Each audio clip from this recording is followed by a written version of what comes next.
All right, cool people. This is a Memorial Day Melee match, and I'm going to admit I'm not terribly familiar.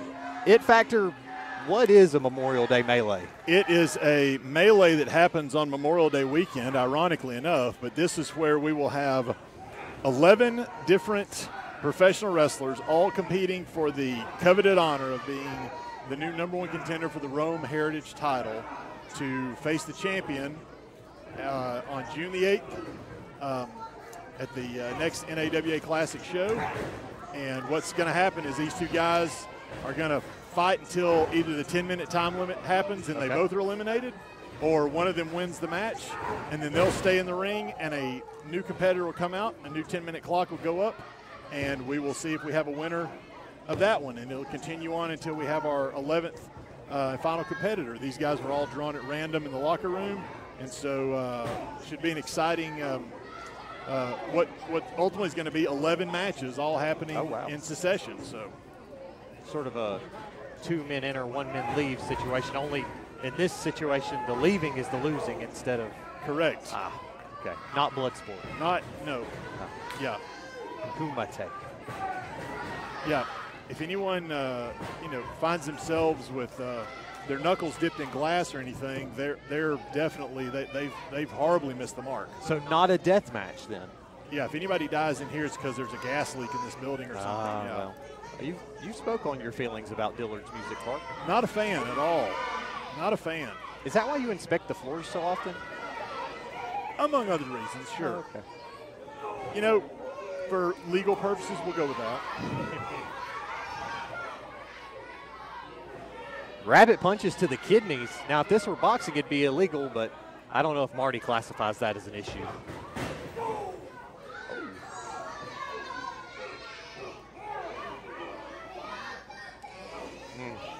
So those hurt now, but the renal failure is what really hurts because of the cost of health care. Indeed. And the time just out of your day. That's true, yeah. Dialysis takes a while. 3 to 4 hours every session, I believe. So, yeah, that's a big chunk of the day. The more you know, ladies and gentlemen, knowledge is power. Yep. Both men seem near exhausted. Already gassed, and we're only 2.5 minutes into this one. These guys have really been going at it. The two of them are carrying a lot of muscle weight around that ring, and that makes it hard to go the way a smaller guy might. Joey Otto trying to get this crowd on his side here. And apparently Silverback trying to get Marty on his side. Oh, looking like, did he take something out of his hand? It looks like. Is that a? Oh yeah, he was trying to use some sort of what are those foreign implement? Are those some kind of international object? I believe. Yeah. You think they're made in China? Potentially. Yeah. Most things are. Maybe Taiwan. Oh, and it looks like he's awarding the match by disqualification. Ladies and gentlemen, the Silverback victorious. Oh! Well, I guess you can't DQ him twice. You cannot. And now we're going to see who, now the next guy that comes out, he's basically going to be able to pick the bones because, is it another Golden Boy coming out? Is that? It is. I believe that's Dallas Andrews. It is another Golden Boy. So let's see what happens here. Now, the person that really has a tough decision to make is Mike Golden. Which one of my students gets to win tonight? Which of the potential boys, AKA of the Golden Boys, do we chain our cart to here? Because it looks like Johnny Matthews may be out cold. Hashtag TYFBF. He's going to roll him over and just like that, wow. That was a 5-star victory by the judge. 7 seconds in.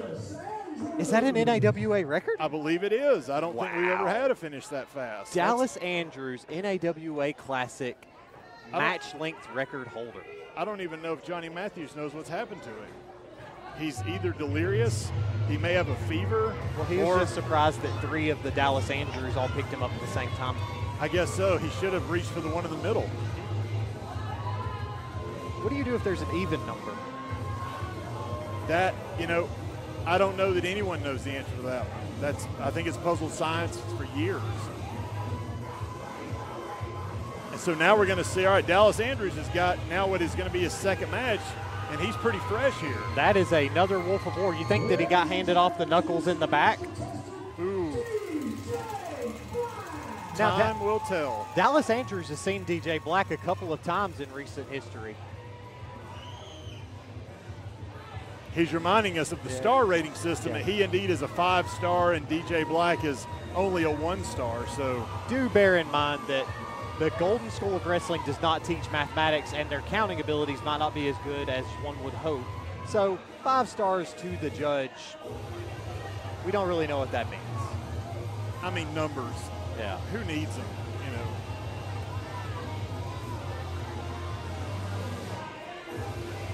DJ Black taking an awful long time on this entrance. You'd think he'd want to slide in and try to capitalize, but. Well, he had to take off his vest, and he's trying to figure out what other stuff he wants to take off.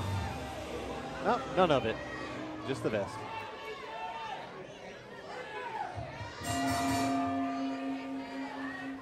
Sizing each other up. Oh, goes for a quick clothesline. Clothesline takes down Dallas Andrews. Immediately with the suplex. Oh, going for 2. Is he going to try to hit the Three Amigos here? Who does he think he is? My goodness. Eddie Guerrero. Hit the trifecta. Oh, the Pele kick. Well, I don't know that we've seen the judge do that one before. That will dislocate a chin quickly. Yeah.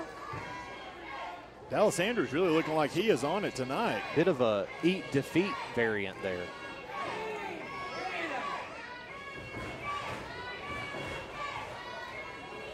Nope.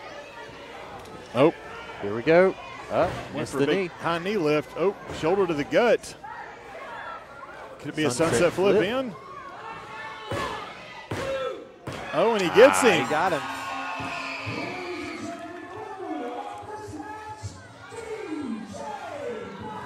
I don't think we've seen the end of Dallas Andrews and DJ Black, though. I think these guys will probably cross paths in the future. So, yeah, probably so. Seems to be a little animosity there. I will say though, that was about a 5-star sunset flip.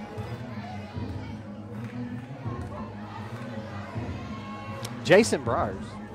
Now, I thought he had a match already tonight. But when a #1 contender gauntlet match pops up, you throw your name in the hat because everybody wants a shot at the title. What kind of hat do you guys use? I would think probably a top hat just for the room. It's in the book? It is. Got to use the top hat. And for the ability to also do magic tricks. Ooh. I was wondering where those rabbits came from in the back. And a flatliner, rolling flatliner off the get-go. DJ Black trying to pick one quick up here. But you hit your big move out of the gate, and the big man kicks out and gets up. Jason What do you Pryor go from is there? kind of feeling of that nose, making sure that something hasn't broken. Oh, now he's seen it once. He's not going to fall for it twice. Oh, a TKO. Oof. Oh, wow, look at that. I think that means the TKO worked. 33 seconds on the win. Dallas Andrews still holding on to that record. Yep. Now let's see who Jason Briars is going to face. Julius Pryor, that's the guy that the heavyweight champ dismantled earlier. He seems like he's still feeling the repercussions of that match. Definitely moving a lot slower now than he was earlier in the show. But again, when this opportunity comes up here at NAWA Classic, you don't turn it down. You don't walk away. Jason Briars indicating that he is, in fact, taller than Julius Pryor. Now, Rob, you're not a vertically challenged man. Do you ever feel the need to engage in that way? Absolutely not. Oh, spinning kick. Now, we had a lot of talk about Bloodsport and the Kumite, and I'm just saying that Julius Pryor doesn't not look like he might do some of that stuff in the ring. I'm definitely seeing some some Frank Dukes action happening here. Let's just see if Jason Briars has got maybe a chalk tablet he can bust up and blow into the eyes of Julius Pryor to blind him so he can then wail away on his rib cage with those open hand palm strikes that Jean-Claude was so famous for. There you go.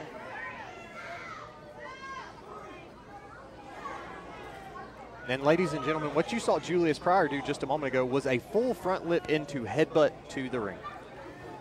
You know, this Dillard's Music Park kind of reminds me of the underground of the Bloodsport series. You know, the dark, dank, you know, water dripping from the ceiling. You need a password to get in. Big fan of the pipe. Yeah. Big fan of the pipe. Doesn't get utilized enough.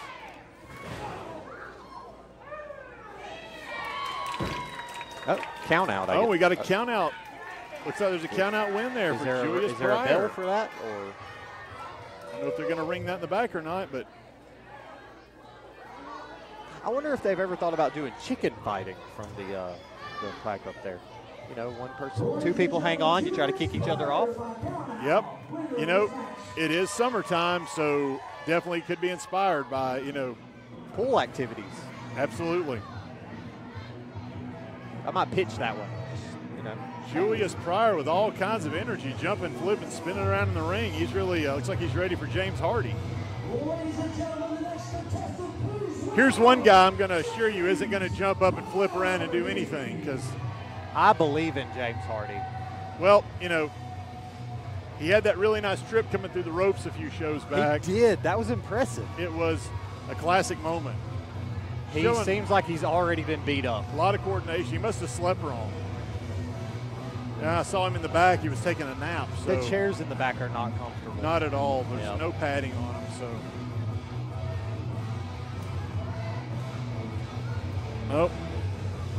You know, looks like he's. I don't understand why James Hardy wears a shirt. He has so much hair we wouldn't know. Well, I think the benefit of it is the extra padding. You know, when he takes a shot to his back, he's got that extra 7 to 12 inches of hair fluff to be able to absorb a lot of the shocks. So. That's fair. Do you think he ever tries to braid the beard into the chest hair? I've seen it. Oh. Yeah. I'm sorry. Oh! Big backhand. Laying into James Hardy. I don't know that he anticipated the amount of strikes he was going to encounter as soon as he got to the ring. No surrender.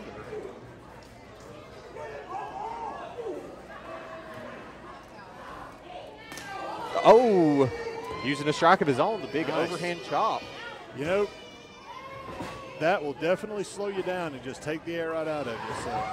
So, there's a lot of girth coming at you there. Very girthy. Yeah. So we've seen a lot of like martial arts being used. I wonder if he'll try to do Steven Seagal's special move, that thing where you grab their chin in the back of their head, just spin their neck really quickly. Oh, wow, look at the handstand. Oh, shades of capoeira.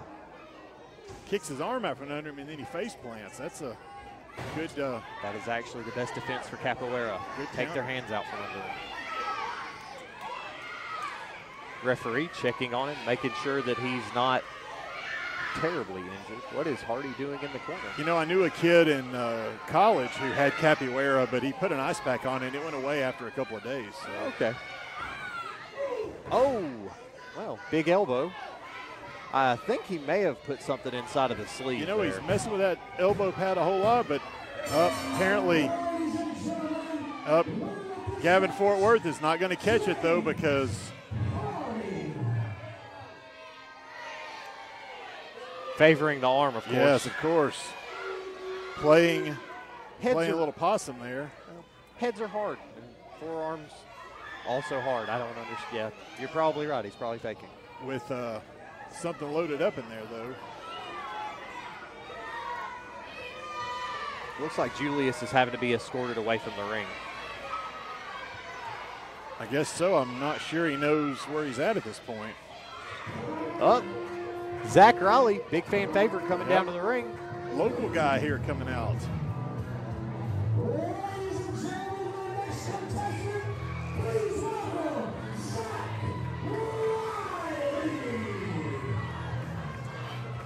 Now, Zach has spent some time in the ring lately with a veteran of the industry, so maybe he'll bring that with him. A little bit of extra experience against Mr. Hardy. And possibly still a hint of Flexall 454 or Ben Gay, whatever the Icy Hot, the veteran's choice was for pain relief. Probably Goody Powder, potentially. A favorite among the greatest generation, I hear. Now look at the lumberjack going, just laying into James Hardy. Boom. He is really either angry at this crowd or maybe that's just his fire, I guess. And he's Hardy just upset that Hardy even thought that he could be in the ring with him. Yep, Hardy's had enough. Yep. Looks like Hardy is going to maybe Carl Jr. Oh, here comes the Hardy boy. Nope, never mind. Not sure. Thought about it, decided not to. Rope's too low, can't get through. Yep. Big boy problems. I think it's all the back hair. It really creates a bottleneck under there. Yeah, you got to be careful too because it can get caught up on the rope. It's a whole thing. It's not the most fun way to have hair removed. Zach's ready to roll here.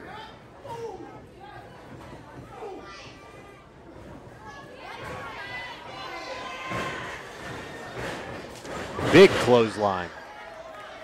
Again, a lot of girth coming at you there. Even if the arm part of the clothesline doesn't hit you, just that shoulder bouncing into you is bound to take you off your feet.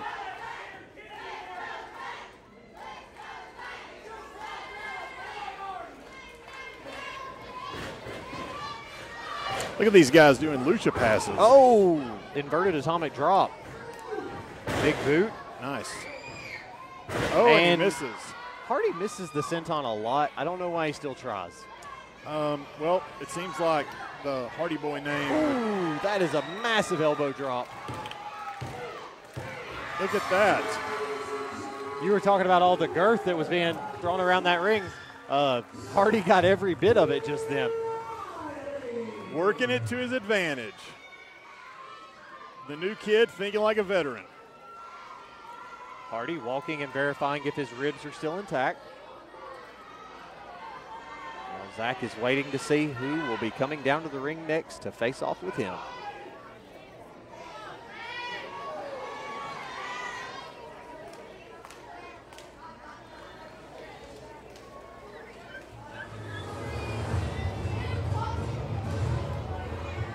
I recognize that theme music. That's Tim Possible. Are you a big fan of Tim Possible, the It Factor? I wasn't, but I have become, since obviously since this injury, I've had a little time at home. I've had to kind of lay out of the gym for a little while. I've been going back watching some old NAWA Classic on our YouTube channel. And I tell you what, like him or not, Tim Possible, that guy has got some drive and he's got the intestinal fortitude and can really get in there and put it together. I mean, this guy's he's taken a couple months off after that Impossible Gauntlet. Yeah, that Impossible trilogy that happened at the big show back in the spring in April, and it looks like he's. You'd be referring to Instant Classic that is also on our YouTube page. He hits him with a big knee. That's a big finisher. And he hits him with two of them. Wow. And Zach is. And that may be it. Oh, wow. It's impossible. It's funny how a knee to the face will do that. 11 seconds. You've experienced that move before, right? I have. It hurts in ways you have no idea. The amount of power that he can hit, running, jumping, a la Harley Race, putting that thing on your jaw, it can change the way you talk for sure. Tim Possible, if he is accurate with that thing, he rarely misses. I'm just impressed by the flexibility to get the knee all the way up there. Yeah. Well, and that right there, stretching it out, just that shows you how he does it. So. Tim Possible feeling a little bit stiff after those 2 knees, trying to limber himself up. And it looks like we've got a third Golden Boy heading to the ring here. Which one is this one going to be? Their entrance video makes it so it's always a surprise.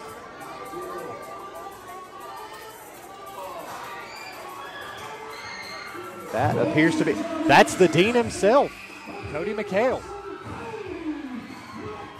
Won a big match last week after a bat shot from Mike Golden and hit the cutter on DJ Black. Definitely not a fan favorite. No, not even remotely. And I don't know that he cares to be. But he still likes to walk around the ring, I guess, just so to see if people maybe have changed their mind since last time. No, he's looking for his book. Gotcha. Yeah. Well, you said it earlier, knowledge is king. So.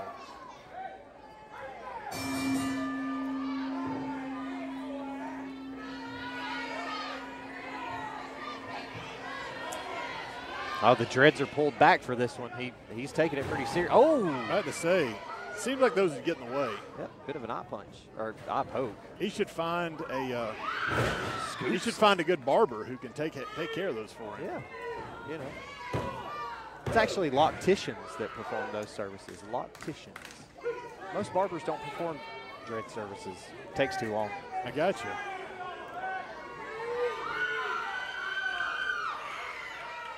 I know because I have experience with it. I sometimes have dreadlocks. I got you. But I just put them on. You know Now those overhand punches would normally be illegal because of the closed fist, but the dreads probably pat it out. Oof, that knee made full contact. Wow, and he landed over the Dean is down. Oh, and he gets a hold of the rope. Oh, that knee doesn't work. Oh, looks like Tim's going up. High rent district. Oh, goes for that elbow. Nobody home. And he just paid that rent. And let's see if McKale can capitalize on this. Oh, that was a big jump for that leg drop. Oh, telling referee not till I'm ready. Yeah, I mean, he's got 8 minutes and 30 seconds left.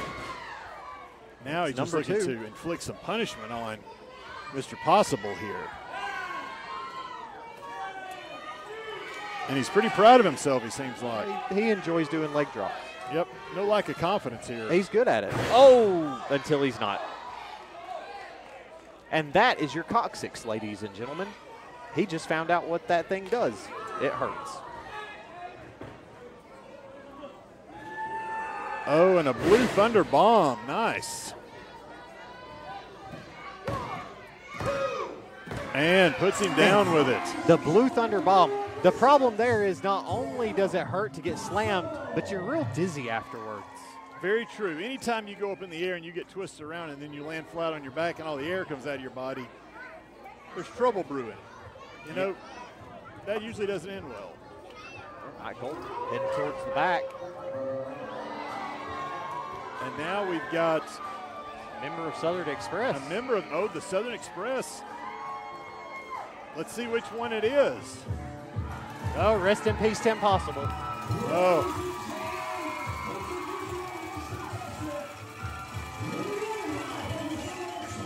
Now, Rob, you're a bigger guy. How do you handle a problem like Waylon Rhodes? All you can possibly try to do with a guy who's as big and strong, because Waylon Rhodes has caught me running full blast to try to cross body block and knock him down, and I'm 270. And he's caught me flat-footed and had me in the air and then done a fall-away slam with me over his head. That's right. He has that belt because of you guys. He does. Right? He absolutely does. And it was they chased us all year last year, and unfortunately for us, they finally caught us at the end of the year and took those titles off of us. And the only way you combat a guy that big, you got to be faster. You got to get underneath him, get him off his feet, and not let him get back up because. You got to take the turtle on his back theory. Well, people would be surprised by this, but Waylon Rhodes is faster than you ever expect for the size he is, too. He is quick. He can move that weight around. You just got to find a way to be quicker because if he hits you with one of those big ham hocks he calls a hand, Yeah, you're going to feel it for about a week. I'm really questioning why Tim Possible elected to venture into this. It seems to me the back and forth strikes with a guy of that size is not a good idea. Yeah, brawling with a dude of that size definitely. He staggered him to the buckle. Let's see if he can take him off his feet here. Going to the knees. There you go. Got to chop that tree down.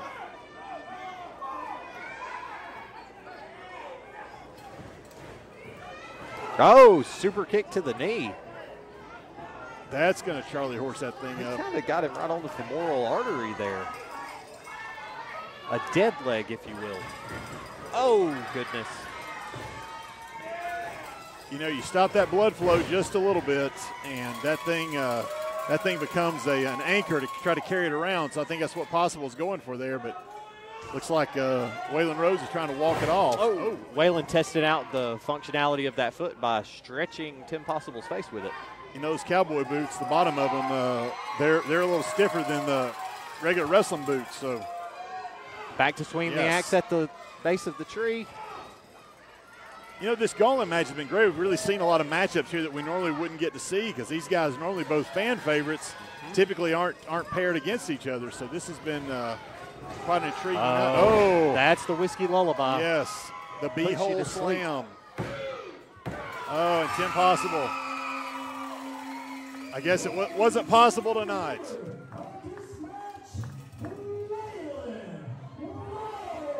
And I believe Waylon Rhodes was the 10th entry, so it looks like we've got maybe one to go. Oh. Well, this has been an entertaining match. Waylon being a good guy there and checking on the fallen friend, Tim Possible. Whoa, Tim staggering a bit there. That's a lot of person to pick you up and then fall on top of. We were talking about the girth of Zach Raleigh. It cannot compare to the size of Waylon Rhodes. Zach's a reasonable height. Waylon is not. Yep. Waylon is a mountain of a man in the final Golden Boy. That would be the Backwoods Bronco, Cory James. He's dancing. I got an American flag bandana, threw it on the ground. Don't know that you're supposed to do that. He's got to play the quick game for sure. Don't let him catch you, yeah. Will he have to burn that bandana now? It's been on the ground, so I think by all laws of junior ROTC, yes. Okay. He needs to find a Boy Scouts of America troop and let them handle it with respect and dignity. USA. USA. Ladies and gentlemen, Rob Adonis lit a sparkler just then. Genuinely surprised, don't know where he found it. That is a fire hazard here at Dillard's Music Park. It's Memorial Day weekend. I mean, so finding it was the least of my problems. That's fair. Just be careful with the firecrackers, boys and girls.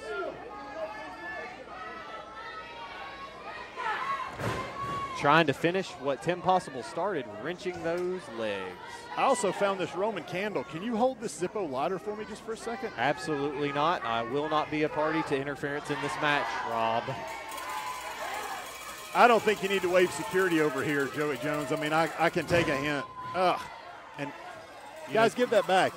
You know good and well they're going outside now. You just made it so security left the building. They're going to play with those fireworks, Rob. This every time. It's not yours, security. You shouldn't take what's not yours. Need JDP back. Now that's a sensitive area for a bigger guy. Yes. It's kind of a sensitive area for most guys. You kick them in the stomach, a kick to the stomach is just not a great feeling. You know, if Terry Silver taught us anything in the Karate Kid Part 3, it's that if a man can't breathe, a man can't fight. So going for that bread basket, that's how you do it. But he ran into elbow. The big elbow. What does it mean when he does the lasso motion with his hand? I'm assuming that there's a rodeo in town and maybe he's doing the advertising for him. I'm not sure. Well, he is a backwoods Bronco. That's true. So maybe he's going to try to break him? Maybe. Nope. Tried to break the turnbuckle. Oh, there's something on the video screen.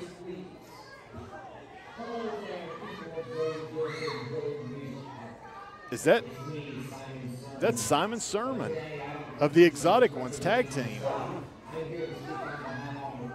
Just carrying Cory James around.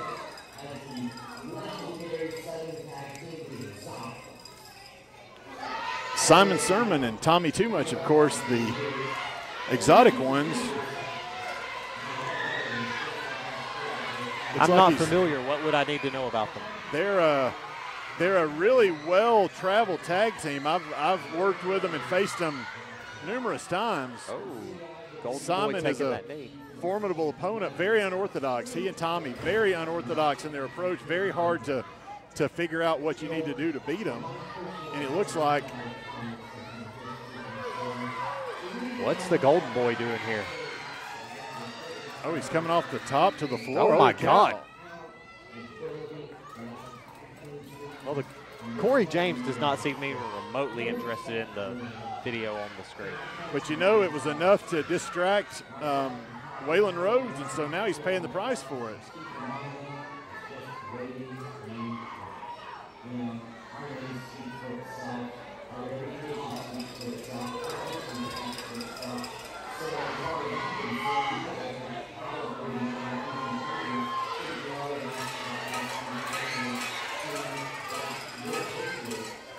Waylon Rhodes spending an awful lot of time watching and talking to the video.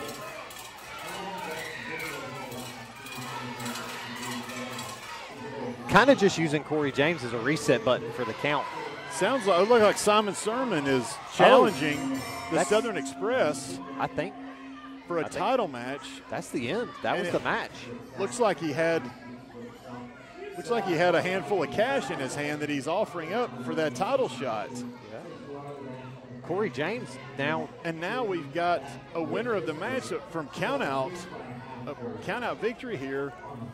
Is Cory James the new #1 contender for the Rome Heritage title? All things seem to indicate yes. Well, huh. By countout, the Backwoods Bronco, Cory James.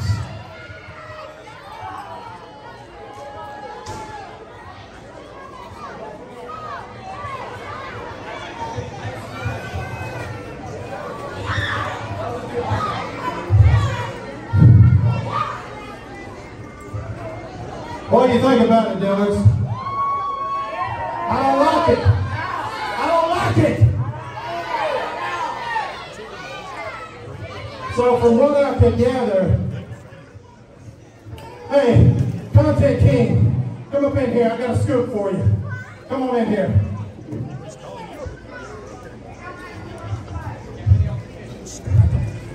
No. Come on in here. I got a scoop for you. Give it up for the Content King. Go.